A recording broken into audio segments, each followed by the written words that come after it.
Idea आया कहाँ से आपको? सब्जेक्ट ट्रेलर को जिस तरह से लोग सराह रहे हैं, पसंद कर रहे हैं, एकदम अलग अलग तरीके की अप्रोच है फिल्म मेकिंग के लिहाज से।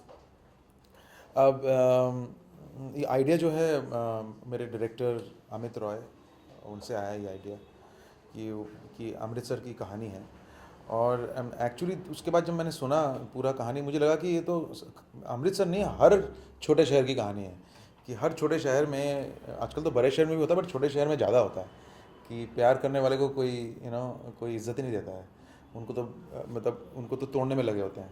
तो आई थिंक इसीलिए मुझे लगा ये ज़्यादा चार्मिंग और स्वीट फिल्म है कि runningshaadi.com एक ऐसी वेबसाइट इन्होंने क्रिएट की है, तापसी ने और ये जो अमित साड हैं, इन दोस्तों ने मिलकर, जो भगाएंगे और भागने वालों को मदद करेंगे। ओके श्री सर, कास्टिंग की अगर बात करूं, अमित हैं, तापसी है, ये पहले से जहन में थे while working on the project? जब मैं अमित रॉय के साथ काम कर रहा था तो अमित रॉय ने मुझसे कहा था कि मैंने पूछा था कि ये मीनल बोल रहा हूँ, ये मिमी का रोल कौन कर रहा है, सो किसको सोचा है? तो ही सेड कि मैंने तापसी को। और तापसी को मैंने पहले ओनली इसके पिक्चर्स ही देखे थे, मैंने कोई फिल्म नहीं देखा था। तो देन बोले कुछ किया है, तो उन्होंने कहा मैं भी कुछ शूट करूँगा, उसके साथ वर्कशॉप करूँगा। तो एक सीन शूट करके लेके आया था, वो मैं देखते ही मेरे को पसंद आ गया था। मैंने बोला यार this is the right absolutely casting. Same with Amit Sadh, जो उसके दिमाग में था, और हम जैसे ही उसने दोनों का नाम लिया, I was very happy with it. Okay, what is the first reaction the moment? हमारा भी तो उन्होंने जब पहली बार सुजीत दादा का नाम लिया, हमें कोई प्रॉब्लम नहीं थी। Just kidding. I think I'm very lucky. मैं बहुत अमित रॉय का बहुत ग्रेटफुल हूँ, ज़िंदगी भर रहूँगा। दादा का बहुत ग्रेटफुल हूँ।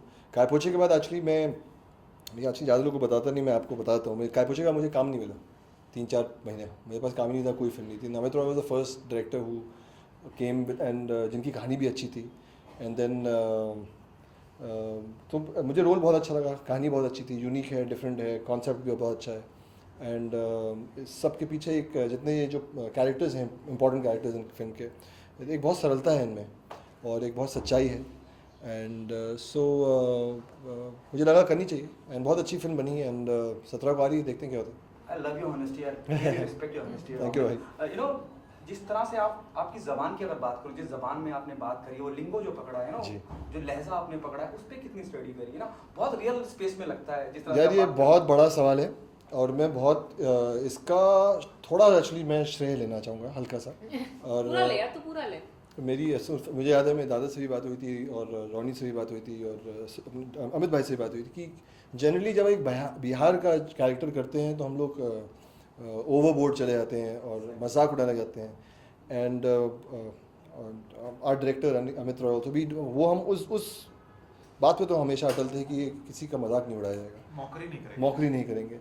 एंड देन फिर मैंने थोड़ी डिक्शन क्लासेस ली, उसमें भी थोड़ा कंफ्यूज हो रहा था। फिर मैं पटना गया, मैं पटना आके देखता हूँ कि वहाँ के लोग कैसे बात करते हैं। फिर मेरे कुछ दोस्त हैं, मैं उनसे भी मिला, और एक अंकल हैं जो मुझे मिले, और उन्होंने मेरे लिए बिल्कुल क्लियर कर दिया। उन्होंने कहा कि बेटा बिहारी जो है लैंग्वेज नहीं है, बिहारी एक एटीट्यूड है, तो वो एटीट्यूड पकड़ लो, तुम्हारा कैरेक्टर बन जाएगा। एंड वहाँ से फिर मुझे समझ में आया। फिर अगेन एक थोड़ा होता है श स फ फ व, वो एक बेसिक होता है, वही रखा है। वो अननेसेसरीली जैसे क्या होता है कैरिकेचर, लाइक लालू जी एक अंदाज में बात करते थे, उनकी एक ऐसी शख्सियत थी कि वो थोड़ा बात करते थे, बट बिहार का हर इंसान वैसे बात नहीं करता है, यू नो आई मीन। सो कोशिश की है अगेन, एंड आई होप कि जो स्पेशली बिहार के लोग हैं और उनको वो डिसअपॉइंट नहीं हो, उनको अच्छा लगे। और मैंने एक सोलफुल परफॉर्मेंस देने की कोशिश की, एक बहुत ही सोलफुल फिल्म है। सो यही आशा है कि लोग निराश ना हो, पिक्चर चले, हिट हो। ओके, अब सोलो फिल्म है। एक्चुअली सोलो फिल्म नहीं है इस पिक्चर की, मेरे हिसाब से इस पिक्चर का जो हीरो है वो उसकी कहानी है। इस पिक्चर का जो हीरो है वो the way we been mentored by Sujit Dada, Amit Roy हमारे डायरेक्टर। एंड अगर कास्ट में देखा जाए तो मुझे कोई शर्म नहीं है एज एन एक्टर बोलने में कि ये पिक्चर तापसी पन्नू की है। जो इनका कैरेक्टर है, मैं जनरली बोल रहा हूँ, मैं मजाक नहीं कर रहा, इनका जो इन्होंने फाड़ दिया है, आई एम सॉरी, मैं अपने दिल्ली वाली औकात में आ गया इस समय, इन्होंने फाड़ दिया है। और शी इज़ मतलब it's her film, she drive. Of course मेरा रोल बहुत अच्छा है और मैंने भी मेहनत की, बट ये फिल्म की इस फिल्म का जो हीरो है वो तापसी पन्नू है। इतना ईमानदार एक्टर का भी कोई एक्टर आपके साथ मिला है? ये कुछ हद से ज्यादा ईमानदार है वो। He is very honest. His honesty is almost like you don't know how to handle it sometimes. और ये शुरू से लेके अभी तक 3 साल हो गए उसको जानती हूँ मैं, ये तब से वैसा ही है। सो इससे ज़्यादा ब्लेटेंटली ऑनेस्ट जिसको बोलते हैं वो बहुत कम लोग होते हैं। ओके, तापसी, पिंक के बाद इस तरह की फिल्म मिलना और शुजीत जैसे दिग्गज शख्सियत के साथ काम करने का मौका कितना चैलेंजिंग रहा आपके लिए और क्या ब्रीफ था डायरेक्टर का जब आई थिंक वन लाइनर दिया जाता ये है? मैं हर जगह बोल भी चुकी हूँ, ये पिक्चर की वजह से मुझे पिंक मिली थी, उल्टा ऐसा नहीं हुआ। पिक्चर पहले पिंक के शूट हुई थी, इसकी वजह से शुजीता से मैं मिली, इसकी वजह से मैं पिंक में सेलेक्ट हुई। तो काफ़ी मतलब थैंकफुल हूँ इस पिक्चर की, अमित रॉय की, कि मेरे को ये चांस मिला ये पिक्चर करने का। और उम्मीद करती हूँ अच्छा काम किया है, तभी इस वजह से पिंक मिली थी, विदाउट एनी ऑडिशन थैंकफुली, क्योंकि ऑडिशन देते तो मैं फेल हो जाती उसके अंदर। तो ये काफ़ी इंपॉर्टेंट है ये फिल्म मेरे करियर में, क्योंकि इस फिल्म की वजह से मुझे पिंक मिला था, इसकी वजह से I got to know him.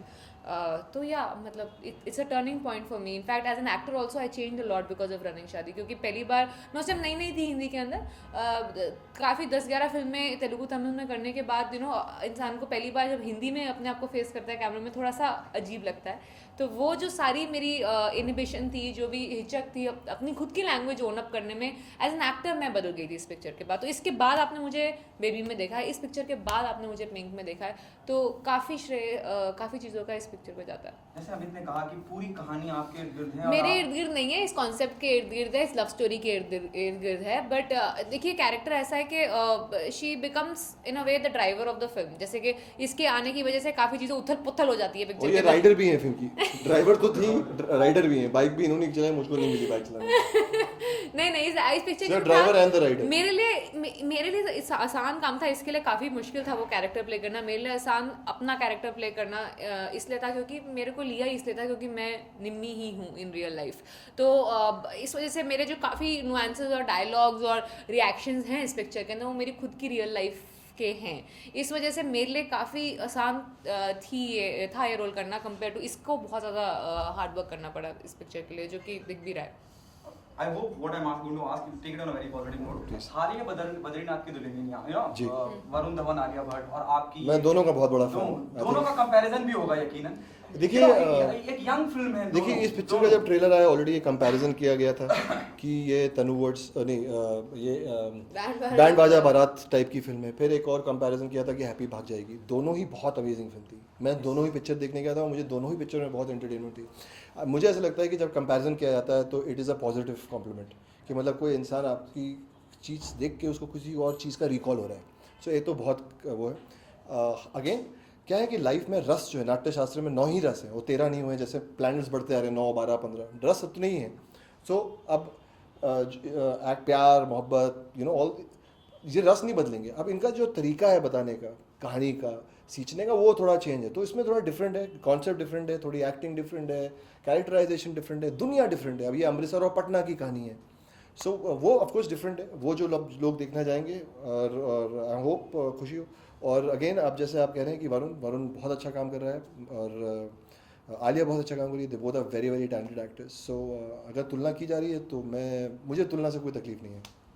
I mean अच्छे लोगों के साथ कंपेयर कर रहे हैं यार, at least I am happy for that. अच्छी फिल्मों से कंपेयर किया जा रहा है, happy for that. But at the same time I hope people realise it, उनको पता चल रहा है कि ये पिक्चर का कॉन्सेप्ट हमारा उनसे सिमिलर नहीं है। हाँ, लव स्टोरी तो बहुत सारी होती हैं, बट कॉन्सेप्ट जो होते हैं ऐसे आउट ऑफ द बॉक्स हर एक पिक्चर में नहीं होते। तो वो इस तरह के पिक्चर इसमें एक डिफरेंट कॉन्सेप्ट है along with the love story. और आई थिंक सबसे बड़ा डिफरेंस बद्रीनाथ की दुल्हनिया और ranishahi.com में जो डिफरेंस है सबसे बड़ा, कि इन दोनों की रिलीज डेट अलग है। ये 17 फ़रवरी को आ रही है और वो मार्च में आ रही है। सो इतनी बड़ी ये बहुत बड़ा डिफरेंस है ये भी। हाँ, और उसके बाद फिर कोई लव स्टोरी आएगी, उसके बाद फिर और कोई लव स्टोरी आएगी। अब हर एक को थोड़ा कंपेयर करेंगे। आप तीनों से पूछना चाहूंगा, जैसे सुजीत दादा की, विकी डाउन की मैं बात करूं, पूरी फिल्म देख लेते हैं और आप एंड में क्लाइमैक्स में आप यू गेट इमोशनल, एक मैसेज फिल्म दे देती है कहीं ना कहीं। क्या इस तरह का कुछ होने वाला दादा? अब ये तो फिल्म देख के मालूम चलेगा Yeah, क्या it's नहीं too हुआ, late, या still, मैं तो नहीं बता does it remind us सकता। of- बट ये आपको इतना बोल सकता हूँ कि आप इस फिल्म में ऐसे 2 बहुत ही खूबसूरत प्यारे से कलाकार आपको देखने को मिलेंगे, तापसी पन्नू एंड अमित साग। और तीसरा जो मिलेगा आपको भागते कैसे हैं, इसके सारे कानूनी चीज़ें आपको देखने को मिल जाएंगी। जब अगर आपको कोई प्यार हो जाए और आप भागना चाहें तो इस फिल्म से काफ़ी सारे क्लूज़ आप ले सकते हैं। एक्चुअली गूगल के पास भी इतने जवाब नहीं है भाग के शादी करने जितने रनिंग शादी के पास है. तो नेक्स्ट टाइम जब भागना हो गूगल पे मत जाइए, runningshadi.com पे जाइए. और अगर इससे कंट्रोवर्सी क्रिएट होती है गूगल आई एम हियर, आ जाओ. ओके जैसे आपने कहा अमित बहुत लेटर नोट पे कहा और हमेशा से विद ऑल ड्यू रिस्पेक्ट हमेशा से बॉलीवुड सॉफ्ट टारगेटेड रहा है. कोई भी राजनेता उठ के कहीं भी पॉलिटिकल पार्टी उठ के बोलती है आपने ये गलत दिखा दिया या आपने ये सही नहीं दिखाया या आप लोगों को यंगस्टर को मिसगाइड कर रहे हैं कि भागने के तरीके बता रहे हैं. Are you nervous about that? नहीं. आई थिंक इंडिया में इतने साल हो गए जीते हुए इन चीज़ों से मैं नर्वस नहीं होता. एंड मुझे लगता है बहुत ही लाइट फिल्म है, कॉमेडी है, रोम कॉम है, एंटरटेनमेंट के लिए बनी है, इससे विवाद है ही नहीं है. बहुत सरल फिल्म है एंड वहाँ तक ये बात जाएगी नहीं, ऐसा कुछ नहीं. हाँ, जिनको प्रॉब्लम है आके पिक्चर देख लो. आई थिंक वो भी हंस पड़ेंगे पिक्चर देख के. सो आई डोंट थिंक इनको प्रॉब्लम होगी. और हम लोग को पिक्चर को सेंसर मिल गया है तो मतलब जो इतनी बड़ी एक एसोसिएशन है जो पिक्चर्स क्लियर करती है, उन्होंने सेंसर दिया है कि पूरी दुनिया में पिक्चर जानी चाहिए, रिलीज होनी चाहिए, मतलब अच्छा ही होगा उस पिक्चर में कुछ. What's your take on एक that? मैं आपसे एक सवाल पूछना चाहूँगा कि आप इंडिया हो कि ये ग्रेट ब्रिटेन का आपने फ्लैग क्यों पहना हुआ है? उतारिए. नहीं उतारिए. बोलिए जय Hind. Jai Hind. Jai Hind. Jai Hind. Jai Hind. I love you.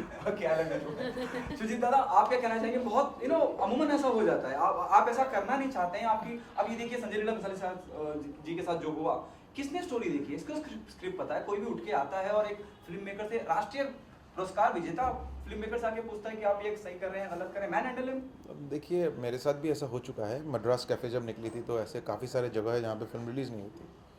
सो मेरा ओनली रिक्वेस्ट है ऐसे पॉलिटिकल पार्टीज़ और फ्रिंज एलिमेंट्स जो भी हैं इनसे कि आप एक कॉमन प्लेटफॉर्म में आइए, ऐसे आके बात करिए, डिबेट करिए, लेकिन आप किसी को बाय फोर्स या ज़बरदस्ती आप किसी को ऐसा नहीं कर सकते कि आप ये फिल्म नहीं देख सकते, आप सिनेमा हॉल को जला नहीं सकते हैं, बिकॉज़ वो आपकी लीगल राइट बिल्कुल नहीं है. यस आपका पॉइंट ऑफ व्यू ज़रूर लेंगे हम, आपका पॉइंट ऑफ व्यू है, अगर कुछ गलत है आप आइए डिबेट करिए, लेकिन आप फोर्स मत करिए. आप ज़बरदस्ती किसी को इंसान को जिसके राइट है, बर्थ राइट है कि फिल्म में जाके हॉल में जाके फिल्म देखे, आप उसको रोक नहीं सकते. दादा ने बिल्कुल सही कहा. मैं इतना ही इसमें ऐड करना चाहूँगा कि इंडिया एज अ नेशन बहुत इवॉल्व हो चुका है एंड पूरी दुनिया की नज़र है यहाँ पर. और आई थिंक हर चीज़ का हल मारपीट, गाली गलौज और जलाने में नहीं है. एंड मुझे ऐसा लगता है कि अब वक्त आ गया है कि हम लोग अक्रॉस द टेबल बात करें. एंड मानता हूँ कि कॉम्प्लेक्स कंट्री है, बहुत डाइवर्स है, सबकी सोच है, बट रहना तो यहीं है, इसी देश में रहना है और मिट बांट के ही रहना पड़ेगा. और आई थिंक फिज़िकल हल कभी किसी चीज़ का, फिजिकलिटी से कभी किसी चीज़ का हल निकला नहीं है. तो आई थिंक वो एक ऐसी चीज़ है हम लोग को अब छोड़ देनी चाहिए. Okay, to both of you, the second last question. Second last. Oh, wow. Yes. Who is your favorite all-time love story from Bollywood? आने वाली है. आएगी अभी. देखेंगे आप 17 फरवरी को. आई थिंक बहुत सारी पिक्चरें हैं जिसके अंदर लव स्टोरी बहुत प्यारी लगती है. अब मेरे को ऑफ द हेड मैं आंसर दे दूँ just anything like a DDL or something because it's become really famous. I mean probably there are smaller films which also have good story. So off the head मेरे को दिमाग में से कुछ आ नहीं रहा है. So I wouldn't lie by saying any name. मेरी हाल ही में one of the favourite love story I would say Piku बहुत प्यारी लव स्टोरी थी. Okay, what message do you want to give the audience? Why they come and be a part of the film whenever it's getting released? Because it's a very real film made with heart and it will touch hearts. बहुत endearing characters हैं इसके अंदर जिससे आप सब relate करेंगे. आपको एक प्यारी सी स्माइल होगी आपकी फेस पे जब आप निकलेंगे थिएटर से. So इसलिए देखिए. अब जैसे कि मैं बोलती हूँ हर बारी आप मेरे साथ रोए हैं, मेरे साथ हंसेंगे अब. यार बस मैं एक्टर हूँ, हम एक्टर हैं, हमें फिल्म बनानी है, हमें काम करना है, इसलिए हम फिल्म बनाते हैं जो हमें और अपना बेस्ट देते हैं. एंड जब तक कि आप ऑडियंस हमें स्वीकारेंगे नहीं, हमें देखेंगे नहीं, हमारा जो वजूद है वो हमेशा डगमगाता रहेगा. सो बहुत मेहनत करके पिक्चर बनाई है. ये बहुत इंतज़ार के बाद ये पिक्चर आ रही है. बहुत अच्छी पिक्चर है, प्लीज़ जाके देखिए. And I am sure this will not disappoint you. It will be a fun ride.